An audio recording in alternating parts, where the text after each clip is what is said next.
Hey, this is Five of Clubs, and welcome one and all to another episode of Simpleton Solos, a series in which a Simpleton plays one of his favorite board games. It's Memorial Day, so first things first, I would like to give a shout out to all the past and current members of the armed forces. Without their service and sacrifice, I may not have the freedoms I enjoy today, so massive thanks. One of the common celebratory customs for this holiday around here is to gather with friends and family for a cookout.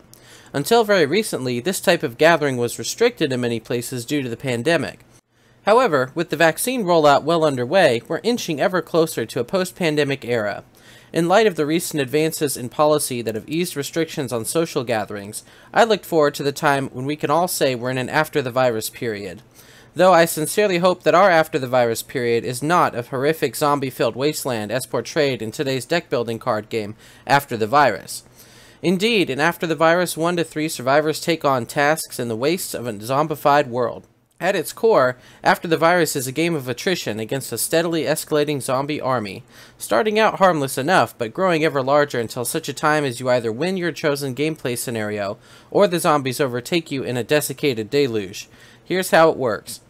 At the start of the game, select one of the scenarios from the scenario booklet to play. These scenarios can be played as standalone games, or you could play them sequentially in a light campaign format. Each scenario lists how long the game is expected to be, short, medium, or long, and what goals will be required for the players to achieve a victory in that scenario. For instance, in the scenario I'll be playing today, my win condition is to rescue 6 civilians and have 1 facility in play. After a scenario is chosen, each player chooses one of the available survivors by selecting the survivor character board. Each survivor character board will outline that survivor's story as well as a starting deck of cards. Some characters begin the game with certain cards in play, in which case these in-play cards are set beside your character board as opposed to the starting hand or deck. Each player also has a shuffled scouting deck that is placed at the top of your play area. The scouting deck hosts additional cards that can be purchased by your survivor throughout the course of the game. Those of you who saw my Star Realms playthrough will recognize the idea here. Each card in the scouting deck has a price listed in the corner that must be paid to acquire that card. However, unlike Star Realms, currency is generated by discarding cards from your hand. For instance, if I wanted to acquire this scouting card here, I would have to discard 2 cards from my hand. Once acquired, that scouting card goes to your discard pile, and will eventually reshuffle into your deck as a usable asset going forward. Acquiring cards from the scout deck will be essential for keeping pace with the growing zombie forces. Speaking of the Zeds, let's talk about them for a moment. Each player will also have their own zombie deck, which is composed of zombie cards with values ranging from 1 to 4. Each scenario will outline how many zombie cards of each value are added to this deck, and the zombie deck should be arranged in descending value order. That is, value 1 zombies should be placed on top of that deck, followed by value 2 zombies, then values 3 and 4 respectively. Additionally, players will start with zombie cards in their starting deck, as outlined by the survivor board. The value markers on these zombie cards indicate how many zombies are represented by that card. A value 1 zombie, for instance, indicates a lone zombie that can be dealt with using a single point of damage. However, higher value zombie cards represent groups of zombies, requiring more damage points to be dealt with. There are 3 primary methods for dealing with zombies in your threat area, and your choice of which to pursue will often be dictated by your cards and their abilities. Some cards, like Run and Vehicle cards, will allow you to escape from zombies. When zombies are dealt with in this manner, they are placed in your discard pile and eventually catch back up to you. Instead of dealing with them outright, you simply postpone having to deal with them until they come back out of your deck later, by which point you'll hopefully have weapons and tools to address them properly. The second means of dealing with zombies is through the use of weapon and attack cards, which allow you to kill zombies instead of simply outrunning them. Whenever zombie cards are killed, their cards are returned to the top of the zombie deck instead of your discard pile, meaning that your deck is rid of those cards. For now, at least. The third means of dealing with zombies is through taking damage from them. I know, that sounds counterintuitive, but it's actually true in this game. In this game, whenever you take damage from a zombie card, you place the zombie card that attacked you in the zombie deck as though you'd killed it. Therefore, thankfully, zombies that are able to make it past your defenses and snag a bite of your scrumptious flesh do not remain in your threat area to bother you again on the next round. It's a minuscule point of mercy, but a necessary one. Each round, the threat deck on the edge of your board will increase, and the correlating number of zombies will be taken from your zombie deck and added to your discard pile. After playing a hand of cards and drawing back up for a new hand, you will eventually encounter these zombie cards. Whenever a zombie card is revealed this way, place that zombie in your play area as an active threat. At the end of each round, each remaining zombie in your threat area will inflict damage to your survivor. Your survivor only has 3 damage slots, so it's imperative that survivors prevent or recover from any damages they can if they want to make it to the end. And the one last thing I probably should mention before gameplay begins is just the difference between the 2 main types of player cards. I mean, yes, there are multiple types of player cards, but there's 2 main ones that you should probably know.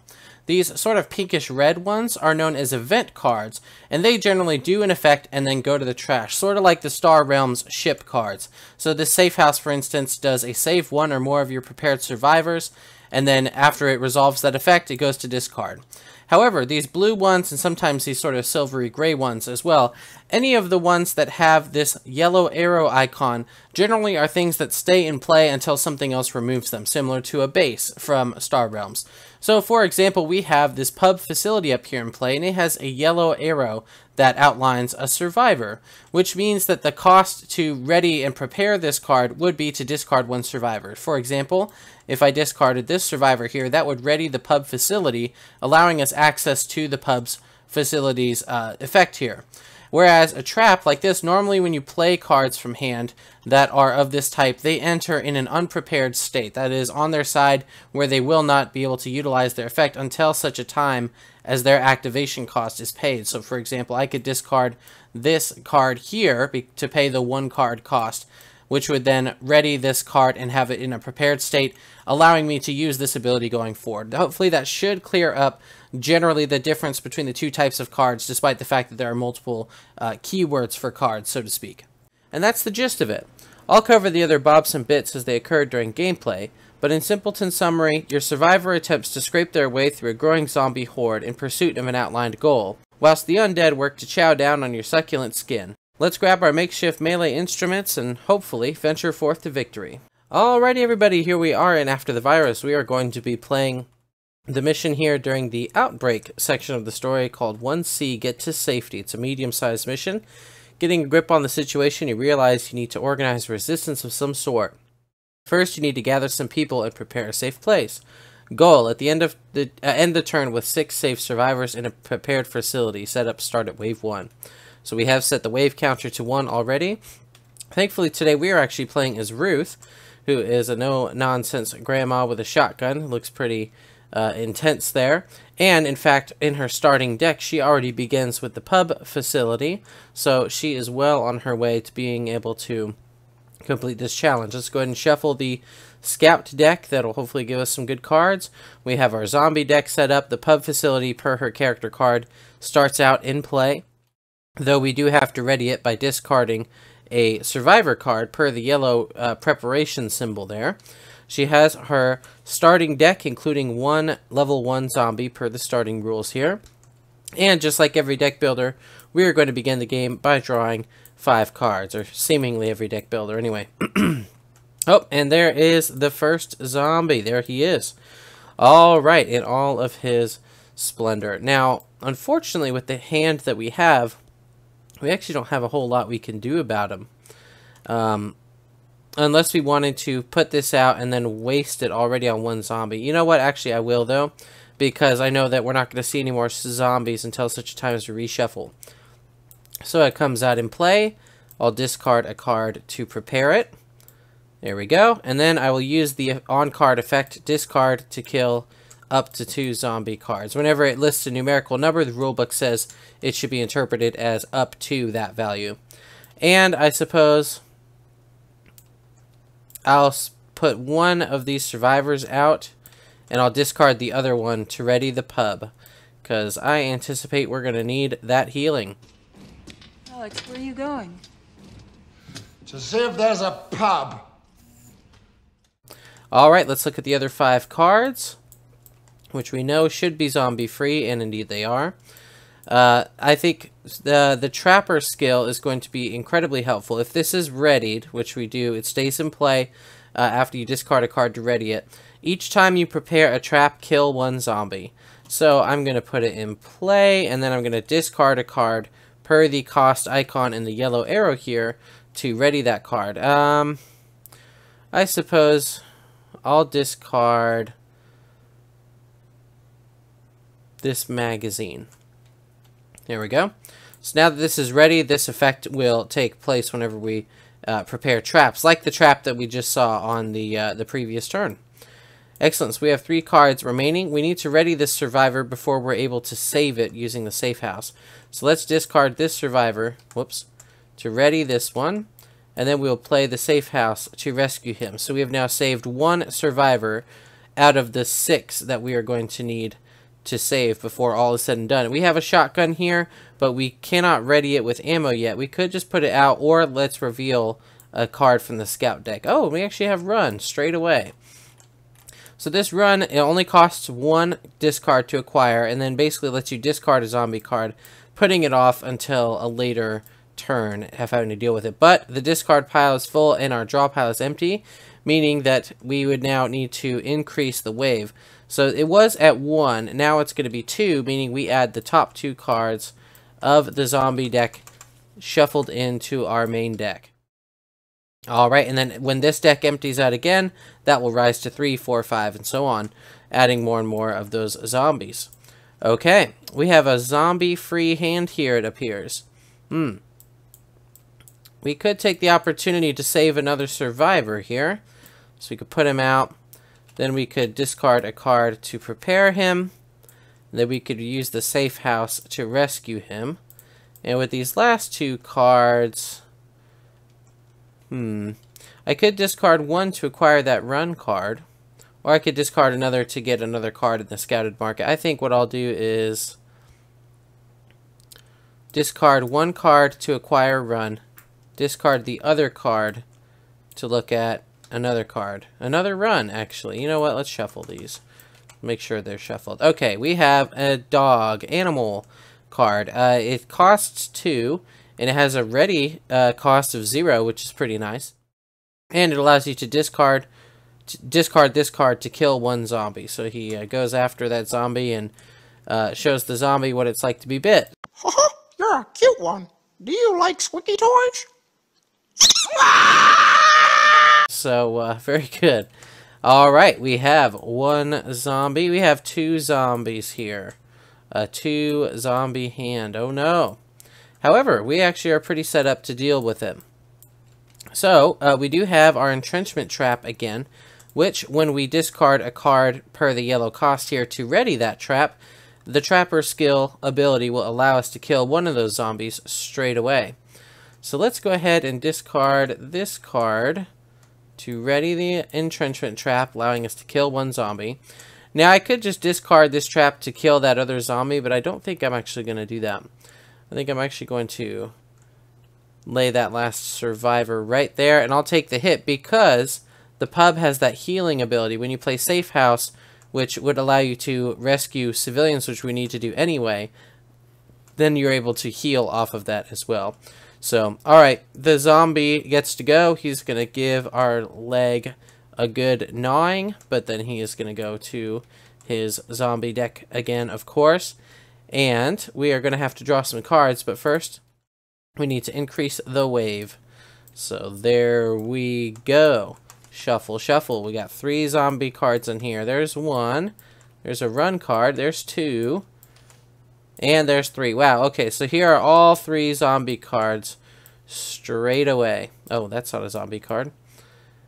But we're not in terribly dire straits because we have our entrenchment trap right here. We could discard it to kill 2 of them.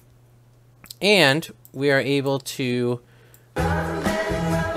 by discarding this zombie card, so we don't take any wounds. Very good.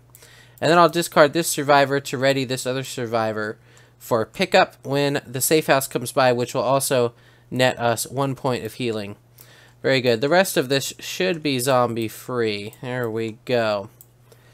Okay, and indeed it is. Alright, there's the safe house. We might want to actually get another survivor ready for pickup before we use the safe house. So we'll put him in play, and then we'll discard Blockbuster Trap to ready the survivor. Then we'll play safe house to heal, to rescue those 2 survivors and to heal.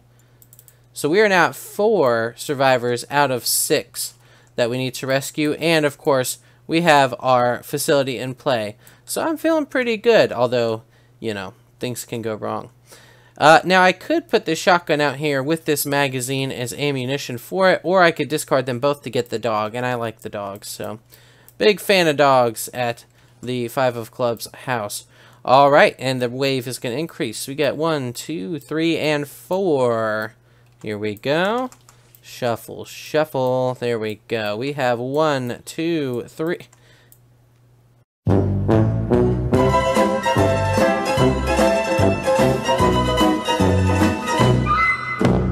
Goodness, y'all saw me shuffle, right? There are all 4 of these fellows right there. And you know what? Unfortunately, that's the end of the game. Because no matter what I do here, I can't ready this trap to actually utilize it. So that's going to be 4 wounds coming my way. I only have 3 wound spots. And that's the end. Wow, what an incredibly unfortunate shuffle there. So that was another reason why I hesitated to put the shotgun out, is because I found that if you have too much stuff out on the board, then sometimes that could actually work against you, because that means that you have a smaller deck, meaning that you get larger clusters of zombies out of your shuffles. And if you just get the wrong cluster of zombie at the wrong time, then sure enough, you get this to happen. So, unfortunately, poor Granny Ruth was not able to assemble the resistance that she set out to assemble. Yikes. So, okay, since we're here, it's time to talk about this part. I'll say that the game can really kind of get you over in this regard. Like, and I think actually that's one of the potential things I don't like about it, is that, I mean, in this deck, I had 10 cards, so out of 14 cards, I just so happened to get the 4, and it wouldn't be so bad if, like, I played the zombies and then drew back up a few cards, but I only had 1 card to work with because the other 4 were zombies. That happening late game makes sense, because by that point, you know, proportionally speaking, you'll have a lot of stuff in a lot of zombies by then. So that makes sense why you might draw a giant handful of zombies. But unfortunately, when it happens this early in the game, I mean, we started at round 1. We're only in our 3rd round of the game, and already we've lost. And not really because we like made any huge tactical errors. I mean, we were at full health, for crying out loud. And still, yet, that's the way that this game can be sometimes. Unfortunately, I don't know that there's a whole lot that could be done about it with the way that the game is structured, and that's because anytime you shuffle a deck, it's statistically unlikely that this happens compared to, I mean, having 3 of them or whatever. Because even if I had this card and 1 more card, then having 3 of them up there would have been survivable, you know? It was very, I mean, I had 10 other cards in here. The statistical likelihood of what just happened seems low, but maybe it's my luck. I run into this sort of thing frequently, where it's pretty early in the game and I just happen to get a terrible shuffle. Or, like, what really upsets me sometimes is, like, if I have 1 or 2 zombies remaining in the deck from before, and so then you're drawing back up, so I draw zombie, then you shuffle in the new wave of zombies, and then you get those zombies on top. So even though you've done all the work of dealing with all the zombies for that shuffle, guess what? You now have the new zombies from the new shuffle here before you get to see any of your cards again. So, now I know it sounds like I'm being hard on the game. I actually don't think it's a bad game. I just think sometimes you get unlucky like this. So you have to know that going in and kind of be a good sport about it. You know, I mean, the game is short enough that it's not too upsetting, I guess, to lose like that. But I guess maybe I'm just upset I didn't get to use the dog. But in any case, the game is short enough that I think it's worth it to give another go of it, because I don't think I've been recording that long. So you know what, let's give it one more try and see how that turns out for us. So we have our 1 zombie right there. There we go. Oh, let's put all of our cards back, shall we? Make sure there's no zombies or additional cards hiding out. Nope, there sure are not. Let's get our trapper skill back in hand. There we go. Let's get these level 1 zombies up there. Because we have our 1 zombie and unprepare this card. Alright, we will revert these back to their starting values and we will begin anew. Round 2, fight. Let's actually shuffle a little bit. Shuffle. There you go. And shuffle that. There's the 1 zombie, of course, right out the gate. And naturally, we can't do a darn thing about him. Yikes. Well, this is starting rather similar to how the other one did. You would think, again, it would be unlikely that we don't have either our shotgun or the trap to be able to deal with them. But unfortunately, with these survivor cards that are mostly dead cards, this can happen from time to time. Let's discard 1 survivor to ready the pub because we're going to need to heal because of that guy. Then let's discard this survivor. This would go into play, but we want to just ready it so we're ready for the traps that are coming. And this safe house will discard to see what we have in the scouting deck. Medkit. Okay. If there are no zombies in play, destroy this card to heal 2 wounds. That can be useful, and it only costs 1. That can be useful. Maybe we just needed that card all along. Alright, so this zombie is going to attack us, and per the rules, when the zombie attacks us, it goes to the zombie deck, and then we get 1 wound there in our leg. So our leg is now bleeding. These cards should not have any zombies in them, and surely they don't. Alright, let's go ahead and get the entrenchment trap out. We're not going to ready it yet, because the trapper skill here, as we remember, each time you prepare a trap, that is to pay the cost on this yellow arrow to set it into an upright position, kill a zombie. We don't have any zombies to kill.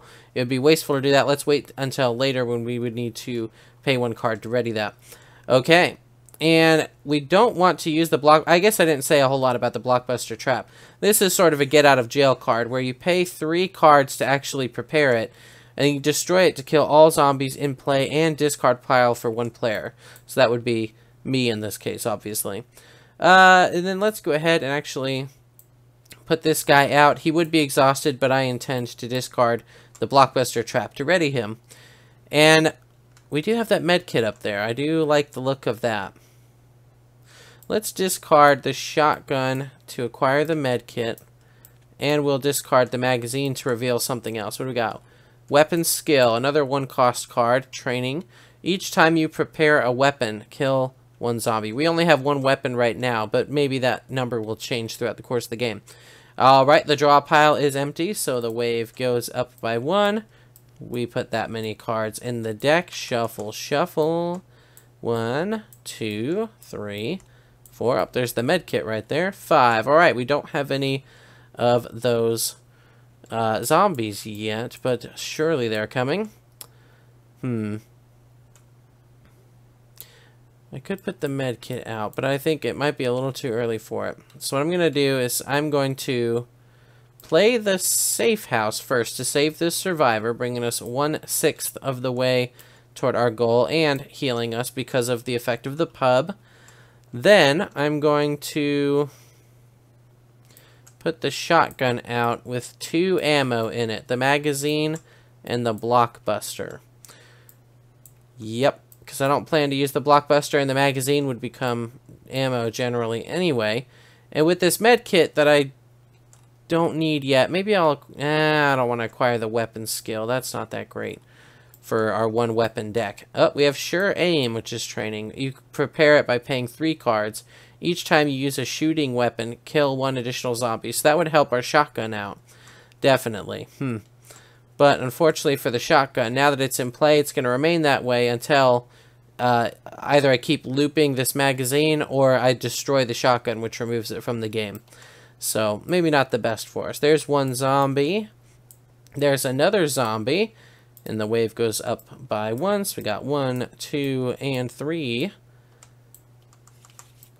Here we go. 3 zombies. There we go. Thankfully, though, we are set up to actually deal with that right now. So if we discard 1 survivor, we can ready this trap, which kills 1.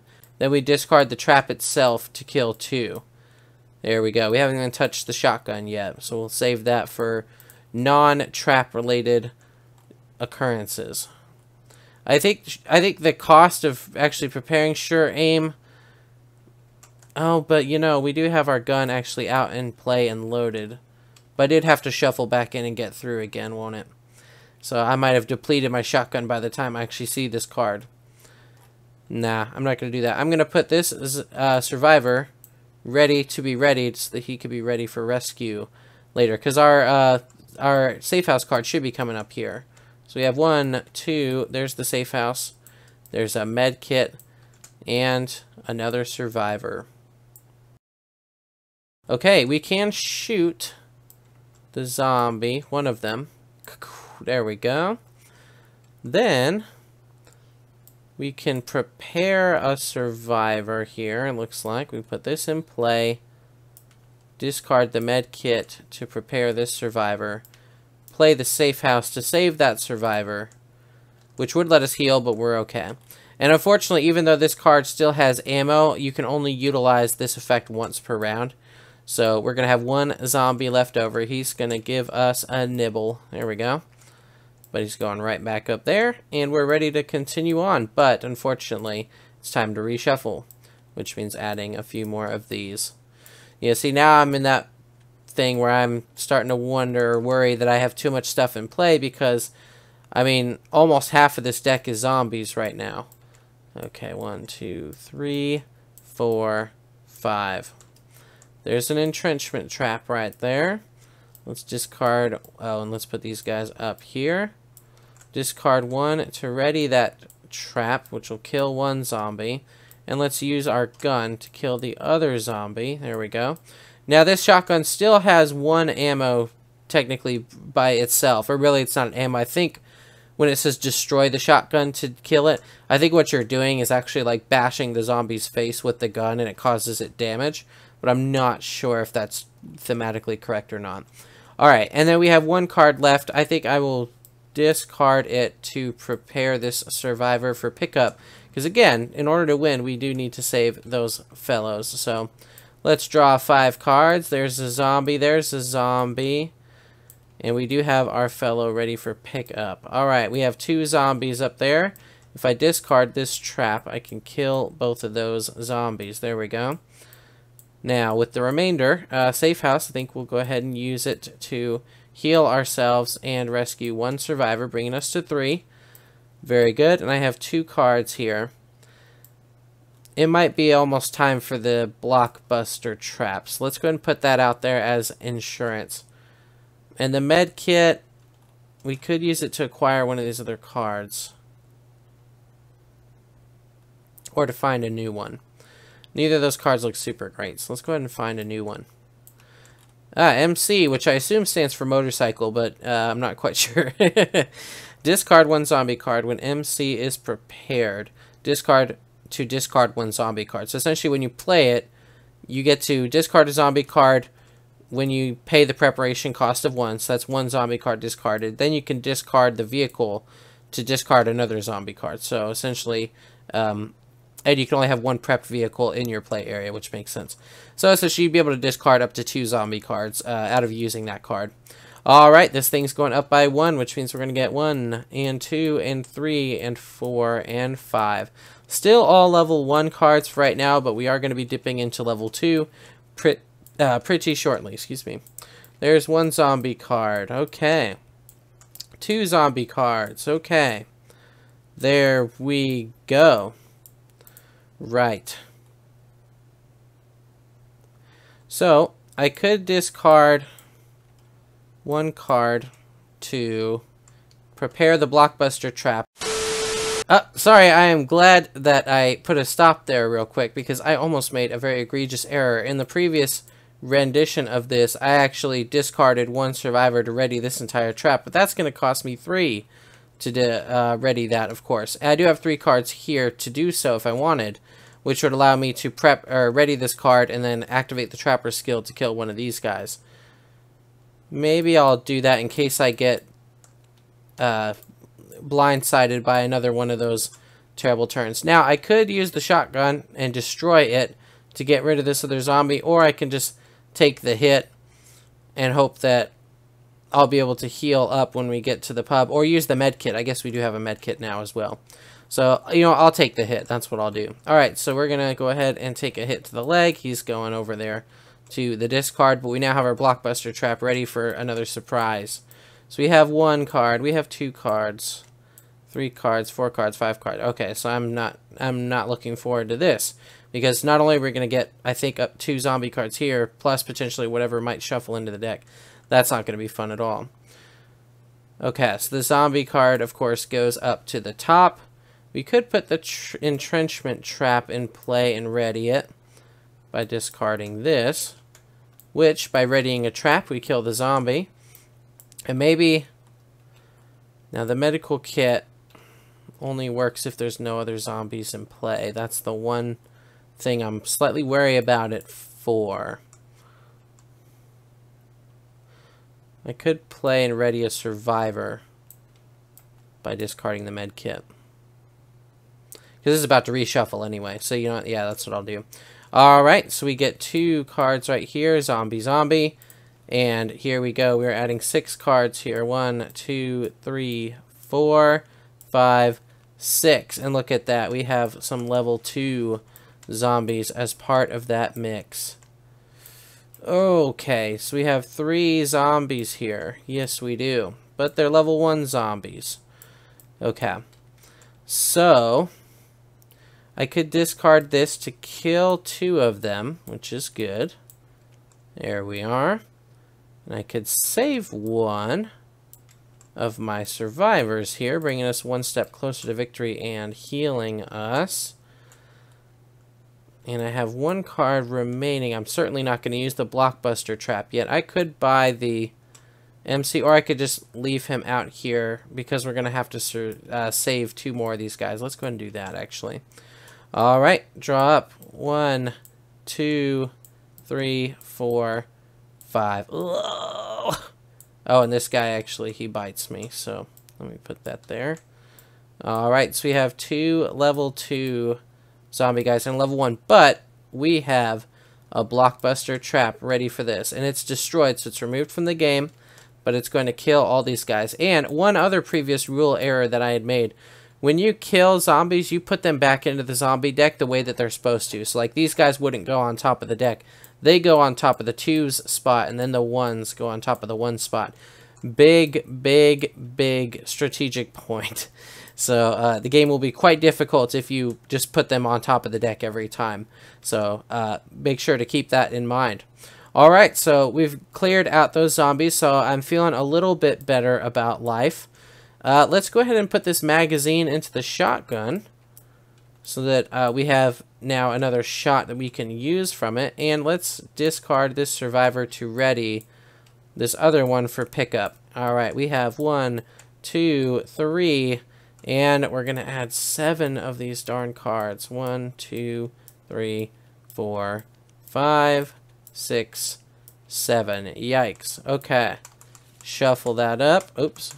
Now, you notice we added 7. There's 11 cards in here, so a majority of what we're going to be drawing generally is going to be zombies.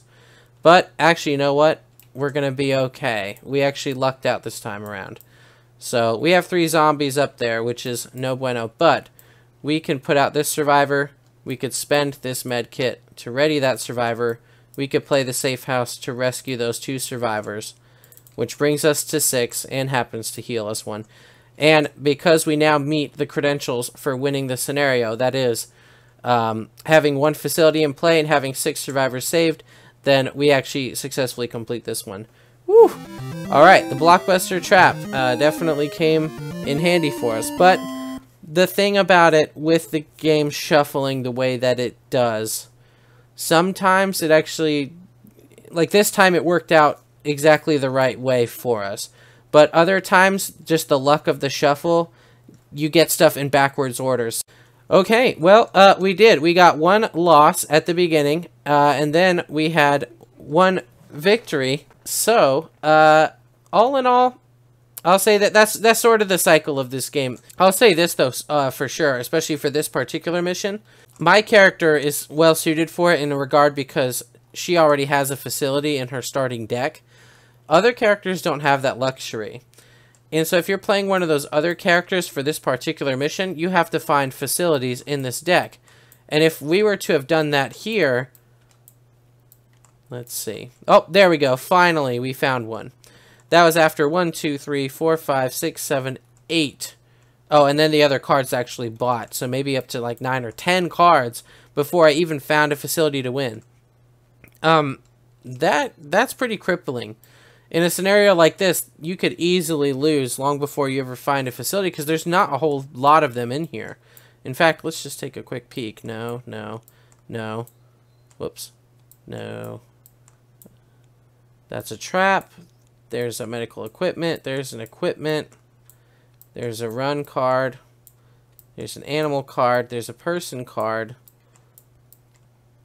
There's a minigun. Alright, we're getting kind of low on this deck here. Oh, there's a facility. Okay, the tunnel. Alright, so we have 2 facilities. There's a trap. There's a chainsaw. And then normally they would have the pub there. So that's 3 facilities in a 30-card deck. That's rough. That's pretty rough because if those happen to shuffle toward the bottom, like in the second half of the deck, then you could really be in for a tough time. Or inversely, if they shuffle to the top, then you're good to go. But that's sort of the thing about the scouting deck, is sort of some things that you get straight away is like, oh, okay, I'm going to breeze through this. And then other things is like, okay, actually, this is going to be difficult. So it really just depends on the shuffle of that, and that makes the scenarios themselves rather swingy, which is okay, I guess. You know, not every game has to be like, you know, a perfect Euro, I suppose. But just know that going in, you may find that certain characters are better equipped for certain missions in solo play. I think in cooperative play, because this game does accommodate up to 3 players, it's a little bit better because, and it actually solves one of the issues that you have with solo play, like how we lost the first time. On a really, really garbage hand like that, if you're playing with other people, it's somewhat likely that they'll be able to not be hit as hard and they could help you a little bit. So in multiplayer, you know, if I had another player over here, maybe they have a gun or something, they would be able to attack the zombies there and would have helped me maybe not die against that hand of 4 zombies on a really crap hand. So when you're playing with more players, you do have a bit of ability to help each other out in that regard and help smooth out some of the rougher edges, so to speak. But all in all, though, solo play it's all on you. So and somewhat the luck of the shuffle. In any case, though, I still enjoy the game. I do think it's pretty interesting how the different mechanics work. I really like the run mechanic as far as like setting stuff off for a future dealing with later, as opposed to dealing with it right now. It's somewhat unfortunate that this person can't do it on their own, being an old lady, I guess. Because I think that's one of the more clever and thematic mechanics of the game. All in all, though, I think that it's a pretty interesting game. From what I understand, it's pretty cheap, too. Like, when I got it, it was like, I don't know, $9 or something like that. So it's kind of a neat thing for what it is. You're not going to be sitting there and really like drooling over the amount of strategic depth to it, I think. Generally speaking, when I'm not explaining all my turns and whatnot, you know, you can knock out an attempt at this game in, you know, 10 minutes maybe. And then for the shorter ones, you might even be done with those in like 5 minutes or less. Alright, well, hey, thank y'all so much for watching this episode. I hope you all enjoy your Memorial Day plans, and we will look forward to seeing you on the next episode of Simpleton Solos. Take care.